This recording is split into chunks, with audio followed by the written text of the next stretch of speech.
हुजूर सैयद आलम सल्लल्लाहु अलैहि वसल्लम ने ना एक मिसाल बयान फरमाई और वो बड़ी समझने की है। हुजूर मिसालें देते थे तो कमाल हो जाती थी, बड़े से बड़ा अनपढ़ बंदा भी उसकी रूह तक बात उतर जाती थी।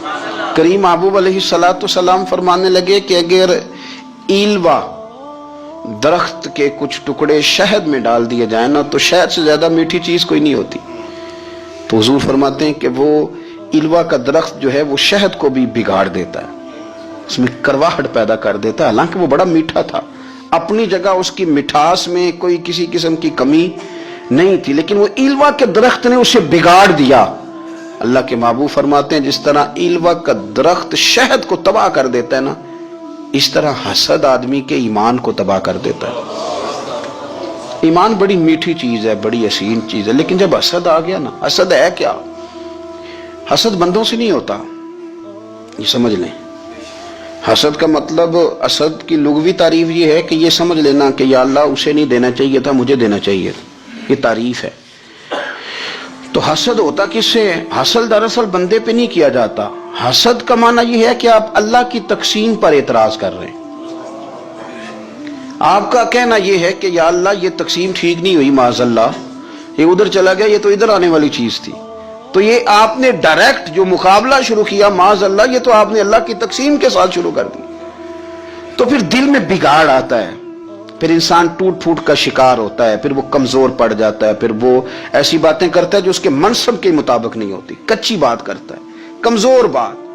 अल्लाह बेहतर जानते हैं कौन सी चीज उसने कहां रखनी है। रब की हिकमत पर और उसकी दी हुई तौफीक पर राजी रहना ईमान का तकाजा है, लेकिन हमें तो चाहिए तकसीम अपनी मर्जी की। उधर क्यों चला गया, इधर आना चाहिए था। भाई आपको ये किसने हक दिया है? मालिक ने जो चाहा, जब चाहा, जहां चाहा अपने फजल से अता फरमाया। हसद, और फिर उसके अगर कोई हसद नहीं करता तो लालच शुरू कर देता है। वो कहता है कि ये जो इसका माल है इसमें मेरा भी हक था, ये तो मुझे मिलना चाहिए था। आप यकीन करें कि बंदे बंदों से कम प्यार करते हैं, जेबों से ज्यादा प्यार करते हैं। उस बंदे को तो कोई नुकसान नहीं जिसके साथ आपने ताल्लुक रखा हुआ है जेब का, लेकिन आप बड़े कमजोर हो गए।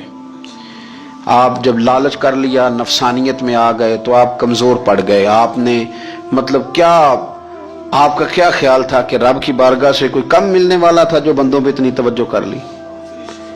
हजरत बहलोल दाना रहमतुल्लाह अलैह ने क्या खूबसूरत अंदाज है। रब करीम के बंदों की बातें अल्लाह के लश्करों में से लश्कर।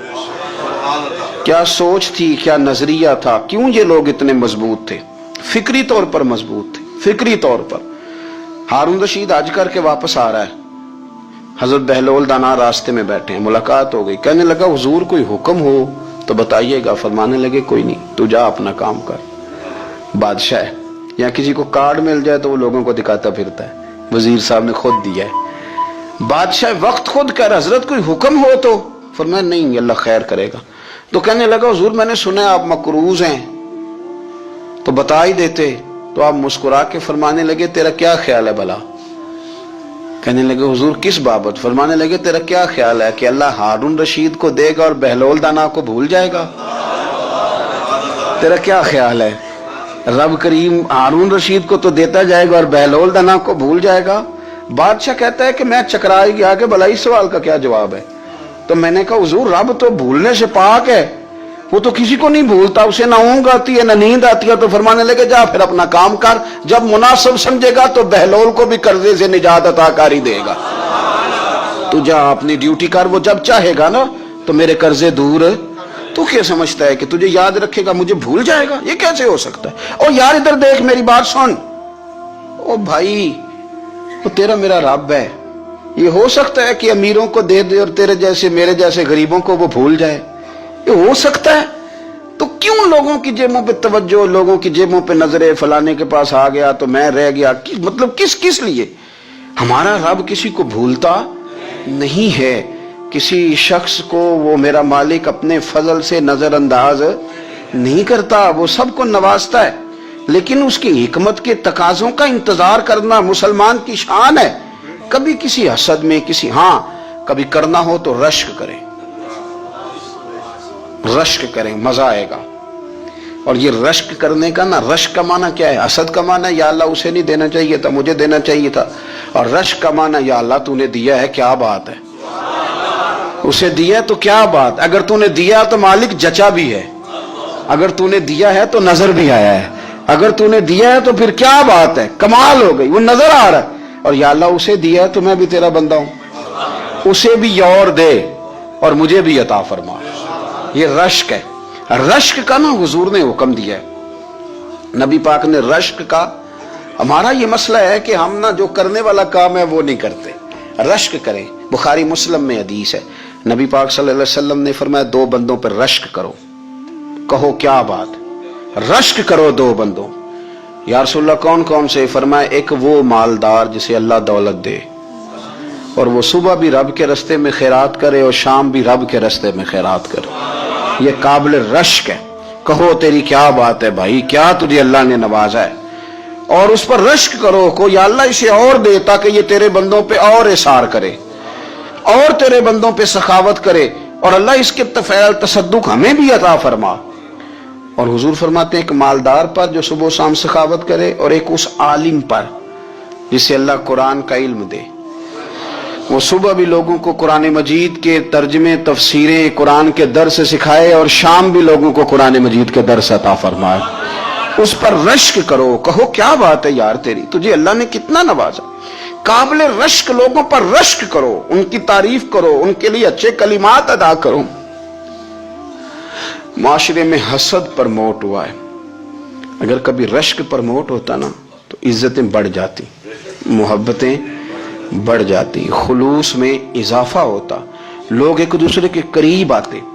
ہم نے کسی فضیلت والے کی فضیلت کو تسلیم کرنے سے انکار کر دیا، ہم نے کسی بڑائی والے کی بڑائی کو تسلیم کرنے سے انکار کر دیا، ہم نے حسد کیا، ہم نے لالچ کیا، ہم حریص ہوئے، اس کا نقصان یہ ہوا کہ لوگ ایک دوسرے کے پاس رہتے ہوئے پاس نہیں رہتے، ایک دوسرے کے ساتھ وقت گزار رہے ہوتے ہیں لیکن ان کے بارے میں رویے ان کے سخت ہوتے ہیں، لب و لہجہ تلخ ہوتا ہے، جب وہ کسی کے بارے میں بے لاگ تبصرہ پوچھا جائے تو غلط باتیں کریں، رشک کریں۔ دیکھیں نا حضرت ابو بکر صدیق رضی اللہ، حضرت عمر فاروق رضی اللہ، ساری زندگی دوڑ لگی رہی، حضرت عمر کہتے ہیں میں نے ساری زندگی دوڑ لگائی ہے کہ ابو بکر سے آگے گزر جائے، لیکن یہ دوڑ حسد والی نہیں، یہ رشک والی۔ فرماتے میرا دل کرتا تھا کہ میں نیکیوں میں ابو بکر سے آگے گزر جاؤں، حضور کے عشق میں ابو بکر سے آگے گزر جاؤں، نبی پاک علیہ السلام کی اولاد کی محبت میں ابو بکر سے آگے گزر جاؤں، میں نا خیر کے کاموں میں آگے گزروں۔ کہتے میرا ساری زندگی رشک کا رشتہ رہا، یہ رشتہ شاندار ہے، اس پر عمل کریں، اس پر توجہ کریں، بجائے اس کے کہ یہ کہنا کہ استاد جی کا فلانے سے زیادہ پیار ہے، پیار کی وجوہات تلاش کر، مرشد فلانے پہ نظر رکھتے ہیں تو میرے بھائی وہ نوٹوں کی وجہ سے نظر نہیں رکھتے، تو وجہ تو تلاش کرنا، وجہ کیا ہے، تو اپنے آپ کو اس طرح کا بنا، تو اس طرح کی کیفیات پیدا کر اپنے اندر۔ ہم کیا کرتے ہیں کہ رشک کرنے کی بجائے حسد کرتے ہیں، حسد نہیں کریں، اپنے آپ کو سنواریں، وہ رشک کی وجہ سے آپ سنوار سکتے ہیں۔ نبی پاک علیہ السلام کی پیاری زوجہ ام المومنین سیدہ عائشہ صدیقہ، بڑی شان ہے اس خاتون کی، بڑی عظمت ہے ان راہوں کے صدقے جن رستوں سے سیدہ پاک کی سواریاں گزرا کرتی، کیا درجہ اللہ نے دیا ہے سیدہ عائشہ صدیقہ کو، کہتی ہیں حضور کا وصال میری گود میں ہوا ہے، اور مولا علی شیر خدا فرماتے ہیں میں نے حضور کو سب سے زیادہ عائشہ صدیقہ سے پیار کرتے ہوئے دیکھا، اور عائشہ صدیقہ رضی اللہ تعالیٰ عنہ فرماتی ہیں میں نے حضور کو سب سے زیادہ فاطمہ الزہرا سے پیار کرتے تھے، یہ الگ ماحول ہے ان کا آپس میں۔ تو حضرت عائشہ صدیقہ اتنا بڑا مقام، لیکن وہ فرماتی ہیں میں نے ساری زندگی سیدہ خدیجہ الکبریٰ پہ رشک کیا۔ میں نے کہا کیا بات تھی اس خاتون کی جو وصال کر گئیں، لیکن شاید کو دن خالی جاتا ہو کہ مدینے والے ان کی وفاؤں کا ذکر نہ کرتے، شاید کوئی خالی دن جاتا۔ کہتی ہے میں نے اتنا قابل رشک ماحول نہیں دیکھا۔ ایک دن حضور گھر میں گوشت لائے اور مجھ سے فرمایا عائشہ گوشت پکاؤ، تو میں اسے صاف کرنے لگی تو حضور فرمانے لگے شوربہ ذرا زیادہ کرنا، تو میں نے عرض کی حضور کیا کچھ مہمان آئیں گے گھر میں؟ تو فرمایا نہیں عائشہ، مدینہ منورہ میں نا مجھے پتا چلا ہے خدیجہ الکبریٰ کی کچھ سہیلیاں آئی ہیں، तो तू शोरबा बना, मैं उन्हें पहुंचाऊंगा खतीजा की सहेलियों को, शोरबा ज्यादा पका जरा। तो हजरत आयशा सिद्दीका कहती है मैंने बड़े नरम लबो लहजे में बड़ी बना सवार के मुसज्जा मुकफ़ा चुन के जुमले बात की। मैंने अर्ज की हुजूर सुना है वो आपसे 15 साल उम्र में बड़ी थी, निकाह भी पहले हो चुका था, और बताते हैं लोग कि बज़ाहिर कोई हुस्न जमाल भी उस माहौल का नहीं था। हुजूर अल्लाह ने आपको जवान और खूबसूरत बीवियां दी हैं, पर मैं जब भी सुनती हूँ जनाबे खतीजा का जिक्र ही सुनती हूँ। मैंने रश्क के अंदाज में कहा, कहती मैं बात कह के खामोश हो गई, और जब मैंने नजर उठा के देखा तो हुजूर की आंखों में आंसू। नबी पाक सल्लल्लाहु अलैहि वसल्लम का ये अंदाज देखा तो मैंने कहा हुजूर मैं रब रसूल की बारगाह में तौबा करती हूँ, अब तो रो दिए। तो हुजूर फरमाने लगे आयशा यहाँ जो भी आया है ना वो सुखों और आसानियों के दिनों में आया है, और खतीजा मेरी उन दिनों की साथी थी जो मेरे तकलीफ के दिन थे, मेरी आजमाइशों की, मेरी परेशानियों की मेरी साथी थी। जब लोग मुझे तकलीफ देते थे मैं घर जाता था तो मुझे कहती थी हुजूर आप तो सिला रहमी करते हैं, गरीबों का बोझ उठाते हैं, आप तो लोगों के साथ मोहब्बत से पेश आते हैं, हुजूर आप परेशान ना हो, आपका रब आपको हमेशा इज्जत ही अता फरमाएगा।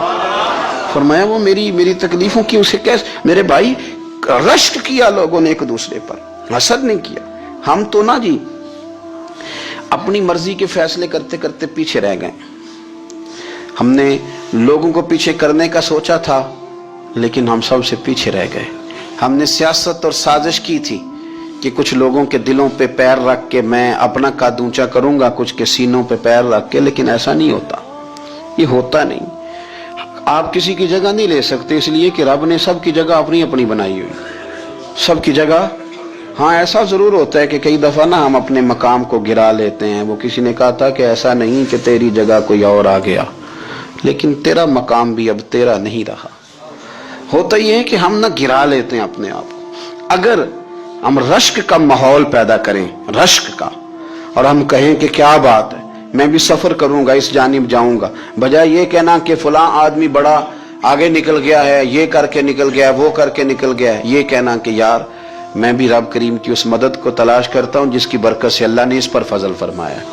इमाम गजाली फरमाते हैं 3 लोगों में हसद ज्यादा होता है, बूझ ज्यादा पैदा कर लेते हैं। अब चूंकि मजमून है तो सारी बात खोल के ही करनी पड़ेगी ना। फरमाते हैं 3 लोगों में हसद, बड़े ओहदे वालों में हसद ज्यादा होता है। यानी सूबाई वजीर कहता है कि हक मेरा वैसे विफाकी वजीर का था, और विफाकी वजीर कहता है कि जितना मेरा तजर्बा है ना मुझे बनाया वजीर आजम ही जाता तो बात ठीक थी। हसद ज्यादा, बड़े ओहदे वालों में हसद, और इमाम गजाली फरमाते हैं मालदारों में हसद ज्यादा होता है। गरीब ने गरीब से क्या जलना है, जलने को शाही कोई नहीं, किससे जलेंगे। तो गरीब तो बेचारा 4 रोटियां होती हैं तो कहता है चलो ठीक है आ जाओ, दोनों मिल के बैठ जाते हैं। गरीबों के दोस्त भी गरीब, अमीर हसद करते हैं, वो सौदे पे सौदा करते हैं, वो एक दूसरे की कमजोरियां बयान करते हैं। मैंने ग्राहकों को नफा लेते देखा है, फलाने से माल लेते थे जी उसने बड़ा तंग किया, तो कहता है इसी तरह का तो मुझसे खरीदा कर। लोग इस्तेमाल कर जाते हैं, वजह बीच में क्या होती है, हसद, अदावत, खराबी होती। और तीसरी बात इमाम गजाली ने शायद मेरे लिए कही है, इमाम गजाली फरमाते हैं उलमा में हसद बड़ा होता है, ओहदेदारों में, मालदारों में और इल्म वाले लोगों में। वो भी अल्लाह की तकसीम पर राजी नहीं होते, क्योंकि वो समझते हैं मुझे ये लफ्ज आते हैं, मेरी काबिलियत ज्यादा है, मैं ज्यादा पढ़ा लिखा हूं, तो ये मनसब भी मेरा था, ये काम भी मेरा था, ये भी मेरे पास होनी चाहिए। ऐसा नहीं होता, ये तो रब करीम की अता है। मैं कई दफा कह चुका हूं कि काम लेने पे आए तो मेरे जैसे बेकार आदमी से काम ले ले, ये उसकी अता है। अब हमें करना क्या है, हमें उसकी तकसीम पर राजी रहना है, उसकी तकसीम पर कुर्बान जाएं। रसूल पाक अलैहिस्सलाम से सहाबी ने पूछा हुजूर इज्जत क्या है, फरमाया जो रब ने तुझे दिया उस पर राजी हो जा, अल्लाह इज्जत अता कर देगा। कनात कर, जो अल्लाह ने तुझे दिया उस पर कनात कर, अल्लाह तुझे इज्जत दे देगा। हुजूर जिल्लत क्या है, फरमाया लोगों से लालच ना रखना, तू जलील हो जाएगा, लालच ना कर। तेजी के साथ प्रमोट होती हैं चीजें, हमें साजिश करनी आती है। हमारा ख्याल होता है कि मैंने दूसरों के पैसों पे कारोबार करना है, हमारा ख्याल होता है कि पार्टी डाल के रोटी खानी है, ہمارا خیال ہوتا ہے کہ کسی بندے کو کس طرح استعمال کرنا ہے. یاد رکھ لینا, کبھی بات نہ بھولنا, جو لوگوں کو استعمال کرنا چاہتا ہے وہ ساری زندگی استعمال ہوتا رہتا ہے. جو کسی شخص کو کسی مقام پر رسوا کرنا چاہتا ہے اپنی عزت بچا نہیں پاتا. جو آدمی لوگوں کو حقیر جانتا ہے اللہ اسے کبھی عزتیں عطا نہیں کرتا, وہ گڑھوں کے اندر گرتا چلا جاتا ہے. یاد رکھیں, جو عزتیں دینی شروع کر دے رب اسے باعزت بنا دیتا ہے. جو پیار کرنا شروع کر دے معاشرے میں لوگ اس سے پیار کرنے لگ جاتے. جو کسی دیکھیں, اگر ہم وہاں سے مانگے جہاں سے سب کو ملتا ہے تو پھر بندوں پر اتنی نظر رکھنے کی ضرورت باقی رہتی نہیں ہے. ادھر دیکھیں, رشک کریں گے تو لالچ سے بھی بچیں گے, حسد سے بھی بچیں گے. بخاری مسلم میں حدیث ہے, حضرت ابو ہریرہ رضی اللہ تعالیٰ عنہ کہتے ہیں ہم حضور کی بارگاہ میں حاضر تھے تو کچھ غریب لوگ حاضر ہوئے, غربا. انہوں نے عرض کی یا رسول اللہ صلی اللہ علیہ وسلم ایک گزارش کرنے آئے. حضور نے فرمایا کہو. یا رسول اللہ امیر تو ہم سے آگے نکل گئے. حضور نے فرمایا کس بات میں؟ عرض کی حضور نمازوں میں نہیں ہم گزرنے دیتے, اتنے نفل وہ پڑھتے ہیں اتنے ہم بھی پڑھ لیں گے. صحیح بتانا صحیح, آج کل یہ نمازوں کا مقابلہ بھی ہے کہ نفل میں نے زیادہ پڑھنے, عبادت میں نے. ہمارے صاحب رحمۃ اللہ علیہ فرمایا کرتے تھے آستانوں پہ گدی نشینوں کا تو رولا ہوتا ہے, اللہ اللہ کرنے کا رولا نہیں ہوتا. یہ تو شور ہوتا ہے کہ سجادہ میں ہوں سجادہ, اور سب نے کوئی نہ کوئی کہانی سنائی ہوتی, کہتے نہیں ابا جی مجھے کہہ گئے تھے کان میں. دوسرا کہتا نہیں مجھے لکھ کے دے گئے تھے. تیسرا کہتا تمہیں تو پتہ ہی نہیں, تم تھے ہی نہیں, عمرے پہ تو میرے ساتھ گئے تھے. جو میرے ساتھ ان کا معاہدہ ہوا وہ خانہ کعبہ میں ہوا ہے, لہذا میرا پہلا نمبر ہے. سب کے پاس کوئی نہ کوئی معاملہ ہوتا ہے. یہ سارے کام کوئی ضروری نہیں. ضروری کیا ہے کہ وہ جو کہتے تھے کرو, جس نے سب سے زیادہ کر کے دکھایا وہ زیادہ جانشین ہے. وہ زیادہ جانشین ہے جس نے زیادہ کر کے دکھایا. معاملہ تو یہ ہے کہ اس رستے پہ کس نے چلنا ہے. لوگ تو سجادہ نشینی سے بھاگا کرتے تھے, بھاگتے تھے.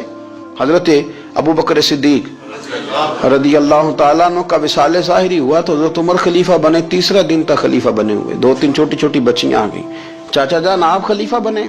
فرمایا ہاں. چلو پھر عصر کے بعد ابو بکر ہمارے گھر جاتے تھے. فرمایا پتر تمہارے گھر کیا ہے؟ کہنے لگی ہم یتیم ہیں, ہمارا بھائی کوئی نہیں. ابو بکر روز عصر کے بعد آتے تھے, ہماری بکریوں کا دودھ دھو کے ہمیں دے جاتے تھے. کچھ بیچ کے گزارا کر لیتی تھی, کچھ پی لیتی تھی. چچا 3 دن ہو گئے, میری اماں بھی روتی ہے, بہنیں بھی روتی, آپ چلیں گے؟ تو جناب سیدنا عمر فاروق کہتے ہیں میں نے دستار سر پہ رکھی اور پٹکا میں نے اپنے کندھے پہ رکھا, بیٹیاں آگے میں پیچھے روتے جا رہے. ایک صحابی نے پوچھا عمر کیوں رو رہے ہو؟ کہنے لگے یار یہ ابو بکر کتنا مشکل رستہ دے کے گیا, کتنا مشکل رستہ ہے اس کے طریقے پہ چلنا. یہ لوگ تو سجادہ نشینی اتنا کٹھن کام تھا, لوگ بھاگا کرتے تھے. شوق آ گیا. اب رسول کریم علیہ السلام کے حضور ناز حاضر ہو کے عرض کی حضور امیر آگے گزر گئے, نمازوں میں نہیں ہم گزرنے دیتے, ہم ان سے زیادہ پڑھیں گے. نفلوں میں نہیں گزرنے دیتے, زیادہ پڑھیں گے. یا رسول اللہ صلی اللہ تعالی علیہ وسلم ہم انہیں نہ تلاوت قرآن پاک میں نہیں آگے گزرنے دیں گے, وہ ہم زیادہ پڑھیں گے. لیکن حضور وہ مالدار ہیں, غلام آزاد کرتے ہیں, صدقات کرتے ہیں, خیرات, اس کا ہم کیا کریں؟ حضرت سیدنا ابو ہریرہ فرماتے ہیں کہ جواب تو حضور نے بعد میں دینا تھا, اور جب ان کا سوال ختم ہوا تو میں نے حضور کا چہرہ نور دیکھا تو رسول پاک کا چہرہ خوشی سے کھلتا ہوا مجھے نظر آیا.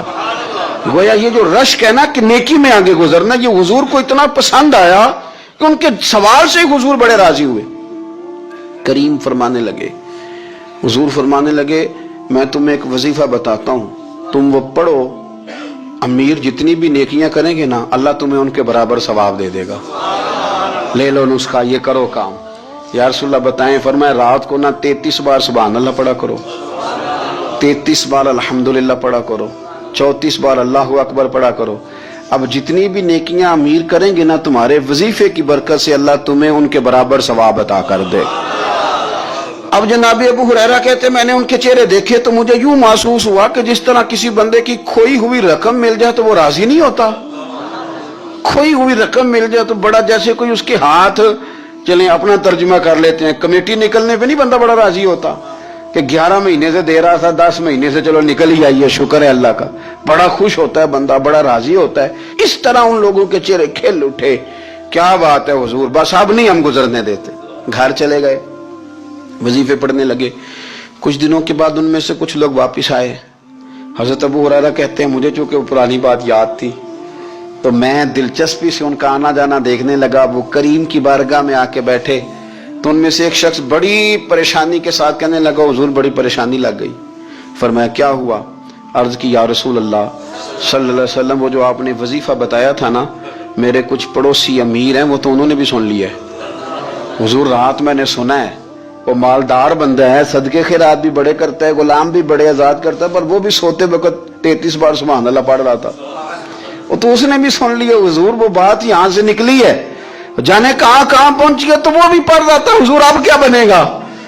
तो कहते हैं उसके सवाल पर भी मेरे हुजूर बड़े ही मुस्कुराए, बाकायदा देहक हो गया हुजूर के, देहक हो गया। सरकार खोल के नहीं मुस्कुराते, लेकिन आज हुजूर इतना मुस्कुराए कि मैंने हुजूर के मुकद्दस दांतों की जियारत कर ली।